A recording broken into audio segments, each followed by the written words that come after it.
All right, let's dive into all things giants and Elbaf today. Yeah, Eldon. 25 years in the making. I know. Finally, we get some answers, and the latest One Piece chapter Oh, it did not disappoint. did not disappoint. Not at all. It's like Oda just like knew Right. how huge this would be. How big of a reveal Elbaf would be. And he was carefully planting these seeds all this time. And weaving in the Norse mythology, too. Yeah, It's just that's like the next level. next level storytelling. Yeah. We remember Dory and Brogy, right? Oh, yeah, Elbaf is their home turf. it is.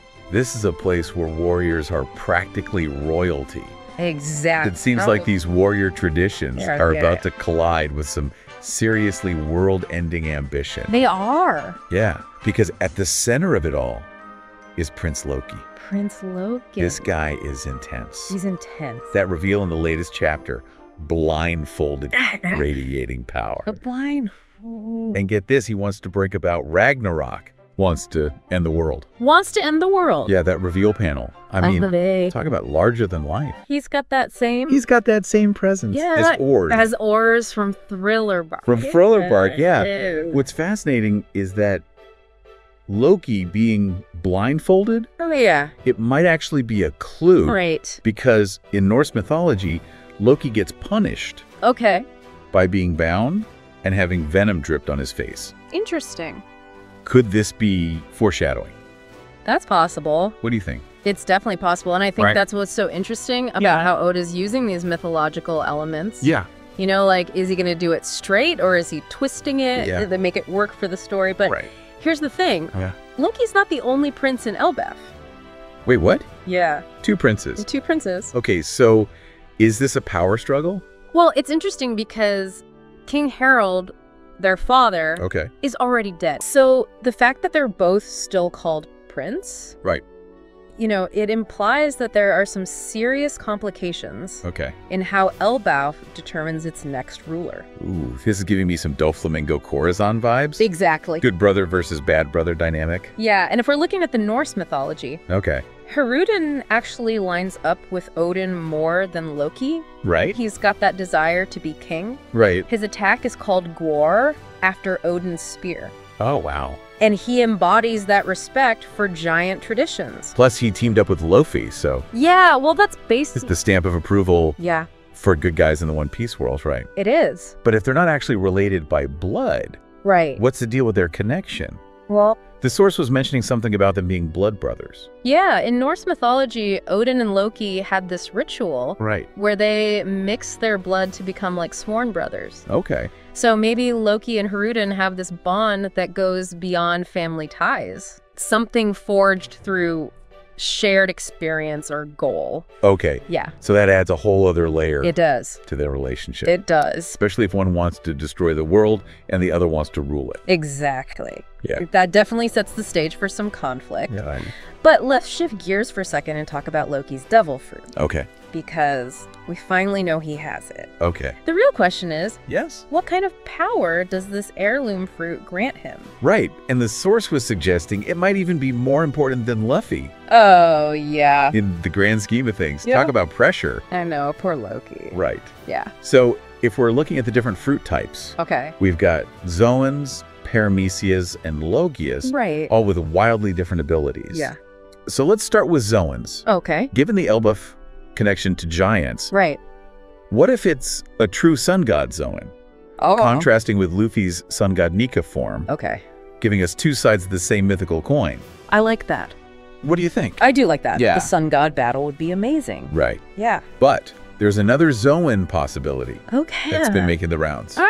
The Fenrir fruit? Oh, Fenrir. You know, the giant wolf The giant wolf. from Morse mythology? Right.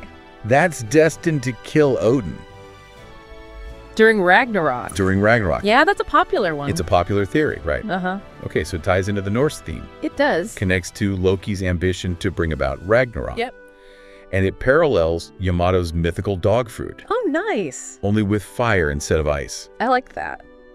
Okay, so I'm already kind of sold on the Fenrir zone. Okay. But let's play devil's advocate. Okay. What if it's a paramecia? All right. Could we be dealing with some kind of sun-based power? Possibly. Or Manipulate. weather manipulation. Ooh. Making Loki a living embodiment of Uranus. Weather manipulation. I mean, a good one. Anything is possible with Oda. That's a really good one. Right. Yeah. So a sun fruit would tie in with Vegapunk's research Oh, yeah. on the ancient energy source. It would. The mother flame Right. and weather control Yeah, think about that. would be devastating. In the wrong hands. Right. Devastating. Plus, remember how Loki's known as a trickster Oh, yeah, the trickster god. in Norse mythologies? Right. What if his fruit is tied to hypnosis Ooh, or manipulation?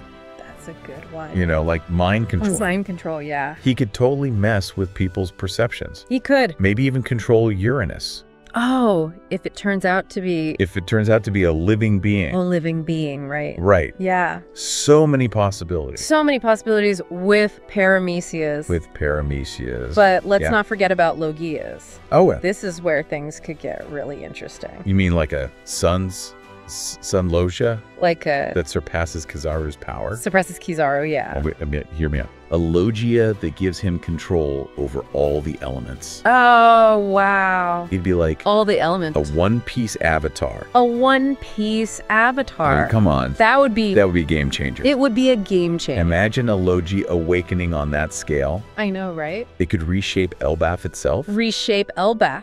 And let's not forget the connection to Ragnarok. Right. Destruction and rebirth. Right. What if Loki's awakening is what triggers the destruction of Elbaf Oh. and in turn unleashes Uranus? Interesting. Ooh, that's a good one. Yeah. Right. It is. I think so. Yeah. Okay, so we've got a prince with a powerful, mysterious devil fruit who wants to bring about Ragnarok. Right.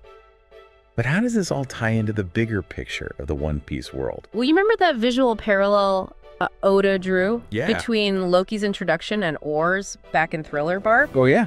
Both were chained up. Both had those imposing horns. Right. It's too deliberate to ignore. You're right. And then there's that giant sword we saw. Oh, the We're in chapter 1130. Yeah. It's massive. It is. Even for a giant. Huge. Could that be another clue about ancient giants? Absolutely. We know Or's was from Elbaf, and now we've got this giant sword that looks like it could have belonged to an ancient warrior. Yeah. It all points towards Elbaf holding the key to understanding the history of giants and their connection to the world government. So Elbaf is basically Giant Central. It is Giant Central. But what about Loki's devil fruit? Okay. Out of all the possibilities we've talked about, Right. which one do you think is the most likely and why? You know, I'm leaning towards the Fenrir zone. Okay. Think about it. Yeah. We've got all this Norse mythology woven into Elbaf. Right. Loki wants to trigger Ragnarok. Yeah. And Fenrir is literally the mythical wolf destined to kill Odin during Ragnarok. Right. It's just too perfect thematically. Plus, it would create this incredible parallel with Yamato Yes. and her mythical dog fruit. Exactly. Ice versus fire, wolf versus dog. Yeah. It would be visually stunning. It would be. But wouldn't a Logia awakening be more impactful Okay. in terms of causing widespread destruction? You know, while a Logia awakening would be visually spectacular, Right. I think Oda's going for something more symbolic with Loki. Okay. He's not just a force of nature. Right. He's a cunning manipulator. A trickster. A trickster, yeah. Yeah. A Zoan form that embodies destruction and chaos just fits his character better. That makes sense. Yeah. But even if he has this powerful zone, Right. he can't bring about Ragnarok alone, right? Right. The source was mentioning something about potential alliances. Alliances. Oh, yeah. And let's be real. Yeah. The One Piece world is all about teamwork. It is. It is. So who do you think he might team up with? Well, you remember Eustace Kid? Ooh. He's got a score to settle with Shanks. Right. And what better way to get revenge than by Right. causing chaos and destruction alongside Loki? They'd be a force to be reckoned with. Talk about a chaotic duo. I know, right? But wouldn't that make them enemies of the Straw Hats? Well, I can't see Luffy just standing by No. while they just wreak havoc. no, it definitely sets the stage Right. for some serious conflict. Right. It's not just Kid we have to worry about. Oh, no. Remember Gecko Moria Oh, Mario. and Cross Guild? Also Cross Guild? Oh, yeah. They're after the Straw Hats' poneglyph rubbings. Right. And Elbaf could be the perfect place to make their move. It could be. Whoa. So we could have multiple factions converging on Elbaf, Oh, yeah. all with their own agendas. It's going to be a mess. It's going to be an all-out war. It is. But what about the ancient weapon? Okay. How does Uranus fit into all of this? That's where things get really interesting. Okay. You remember that concept of the big three? Yeah. Fishman Island, Wano, and Elbaf? Right. Each of these locations has been foreshadowed since early in the story. And each seems to hold a piece of the puzzle when it comes to the ancient weapons. Right. Fishman Island had Poseidon. Yep. Wano had Pluton. Right. So it stands to reason that Elbaf would have Uranus. Exactly. But what does that mean for Loki and his plan to bring about Ragnarok? Well, if we look at the events that unfolded in Fishman Island and Wano, Okay. we see a pattern emerging. Okay. Fishman Island was prophesied to be destroyed by Noah, Right. and Wano's borders are likely to be opened by Zunesha, Right. unleashing Pluton upon the world. So you're saying Elbaf might need to undergo They might, yeah. a similar cataclysmic event Mhm. to bring Uranus into play. It's possible. And Loki's Ragnarok could be that very event. Exactly. It might not be about senseless destruction, but rather a necessary step in a larger plan. Mhm. Remember, Ragnarok isn't just about the end. Right. It's also about a new beginning. So Loki might be trying to usher in that new beginning, He could be. even if it means sacrificing Elbaf in the process. Possibly. But how does that tie into the liberation of Uranus? Think about the symbolism. Okay. Uranus is the god of the sky. Right. And in Elbaf, the most prominent feature is that massive tree Yeah. reaching towards the heavens. Right. What if the destruction of the tree, Okay. a symbol of the old world, Yeah. is necessary to bring Uranus down to Earth? Wow, I never thought about it like that. Yeah, It's like the tree is a barrier between the world and Uranus. it could be. And breaking that barrier is the key to unlocking its power. Possibly. But wait, Yeah? didn't the source say something about the world of the gods dying if the tree fell?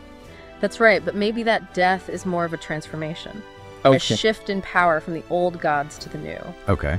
Perhaps Loki believes that by destroying the old order, he can create a more just and equitable world. So he's not just a power-hungry villain, Right. but a revolutionary He could be. who sees destruction as a necessary step towards creating something better. Exact. It's pretty deep. Pretty deep. Yeah. It certainly adds complexity to his character. It does. And it ties into a recurring theme in One Piece, Right.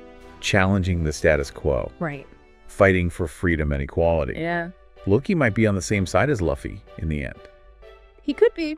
even if their methods are drastically different. It's like they're two sides of the same coin, Right. both fighting for a better future, but with vastly different approaches. Right. Yeah. But that brings up another question. Okay. If Loki does manage to trigger Ragnarok and unleash Uranus, Yeah. who's going to control it? That's the million-berry question, isn't it? Wrong. Will Loki try to control Uranus himself, Right. or will it fall into the hands of someone else? Right. Maybe someone unexpected. Ooh, like Blackbeard. Blackbeard, Or maybe even the world government. or the world government. Ooh. It's possible. Right. Remember, the world government has been searching for these ancient weapons for centuries. Right. They're not going to just sit back and watch Right. while someone else takes control of Uranus. So we've got all these different factions vying for power. We do. A prophecy of destruction and rebirth, Yeah. and an ancient weapon with the potential to reshape the world. It's starting to feel very endgamey. It is. It is. Yeah. And it makes the events unfolding in Elbaf all the more crucial. Right. We're on the cusp of a pivotal moment in the One Piece saga, We are. where the fate of the world, Right. the legacy of ancient giants, Yeah. and the truth about Uranus will all come together. They will. But before we get too ahead of ourselves, Okay. let's not forget about another crucial element, All right. the human element. Yeah. Yeah, we've talked about prophecies and ancient weapons, but what about the people caught in the middle of all this? I mean, Elbaf's a kingdom with its own culture and history and families. It's not just a battleground for power struggles. You bring up a good point. And speaking of families, Yep. remember that little tidbit about Loki falling head over heels for Lola? He even asked for her hand in marriage. Wait, Lola, Big Mom's daughter. The one with, let's just say, questionable taste in men. What was Loki thinking? Well, that's the thing. Maybe it wasn't about love at all. Oh. Loki's a master manipulator, remember? Perhaps he saw an opportunity to forge an alliance with Big Mom through marriage, using Lola as a pawn in his game. Whoa, that's cold. So he might have been playing everyone from the start. It's possible. But Lola turned him down right. Why would she do that? Did she see through his act? Maybe she sensed something was off, that his heart wasn't truly in it, or perhaps she saw a glimpse of his ambition, his desire for Ragnarok, and it scared her off. Yeah, that makes sense. Not exactly the ideal husband material if you're looking for a stable, peaceful life. But it just goes to show how complex Loki is. He's not just a power-hungry villain. There's a cunning, calculating mind at work here. Absolutely. And it makes you wonder about his true motivations. Is he really just driven by destruction? Or could there be a deeper, more idealistic goal behind his actions? You mean like maybe he believes that Ragnarok is necessary to create a better world, to break the cycle of oppression and usher in a new era of freedom and equality? Exactly. It might sound crazy, but it wouldn't be the first time a One Piece character believed that destruction was necessary for change. Look at Dragon and the Revolutionary Army. They're fighting against the world government, a system that's inherently corrupt and oppressive. So maybe Loki sees himself as a revolutionary too. He's just taking a much more, shall we say, explosive approach. Yeah. But even if his intentions are good, doesn't that make him incredibly dangerous? Without a doubt. He's playing with forces he might not fully understand, and the consequences could be devastating. But that's what makes this whole saga so compelling, right? We've got characters like Luffy who fight for justice, villains like Blackbeard who crave power, and then there's Loki, this morally ambiguous figure who blurs the lines between good and evil. He's a wild card, that's for sure. And it's impossible to predict what he'll do next. But one thing's certain. Elbaf is about to become the center of the One Piece world. We've got prophecies, ancient weapons, power struggles, and a cast of characters who are all about to collide in a truly epic showdown. It's going to be a battle for the ages, that's for sure. And as we eagerly await the next chapter, the question remains, will Loki succeed in bringing about Ragnarok? Will Uranus be unleashed? And what will the world look like on the other side of this cataclysmic event? That, my friends, is the real mystery. And it's one that will keep us theorizing and debating for months to come. But that's the beauty of One Piece, isn't it? It keeps us engaged, keeps us thinking, keeps us coming back for more. So until next time, keep exploring, keep questioning, and keep that One Piece spirit burning bright.